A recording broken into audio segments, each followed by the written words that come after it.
ఆడ బెట్ట ఫిష్ల కంటే మగ బెట్ట ఫిష్లు చాలా అందంగా చాలా పొడవైన ఫిన్స్ కలిగి ఉంటాయి. అంతేకాదు ఈ మగ బెట్ట ఫిష్లు చాలా అగ్రెసివ్ గా చాలా కోపంగా కూడా ఉంటాయి. ఈ మగ బెట్ట ఫిష్లు వేరే మగ బెట్ట ఫిష్లతో ఇతర జాతి మగ ఫిష్లతో ఎక్కువగా గొడవ పడతాయి. అందుకే వీటిని ఫైటింగ్ ఫిష్ అంటారు. ఈ గొడవ పడే స్వభావం వల్ల ఈ బెట్ట ఫిష్లను సాధారణంగా ఒంటరిగా లేదా శాంతంగా ఉండే చేపల మధ్య ఉంచుతారు. మగ బెట్ట ఫిష్లు ఆడబెట్ట ఫిష్లను అట్రాక్ట్ చేయడం కోసం బబుల్ నెస్ట్లను అంటే బుడగలా ఉండే గూళ్ళను నిర్మిస్తాయి. బ్రీడింగ్ అంటే ఉత్పత్తి సమయంలో మగ బెట్ట ఫిష్లు ఈ బబుల్ నెస్ట్లను ఉపయోగిస్తాయి.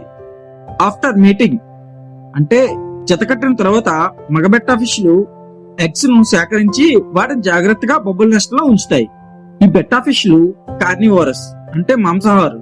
ఇవి చిన్న చిన్న పురుగులను, లార్వాలను, బ్లడ్ వామ్స్ ను తింటాయి.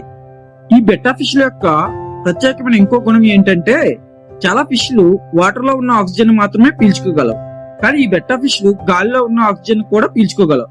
లాబరింత్ అనే ప్రత్యేకమైన అవయవం వల్ల ఇది గాలిలో ఉన్న ఆక్సిజన్ కూడా పీల్చుకుంటుంది. అంతేకాదు లాబరింత్ అనే అవయవం వల్లనే ఇది తక్కువ ఆక్సిజన్ ఉండే నీటిలో కూడా జీవించగలదు. అంతేకాదు ఈ బెట్ట ఫిష్లు వాటి ఓనర్స్ ని కూడా గుర్తుపట్టగలవు.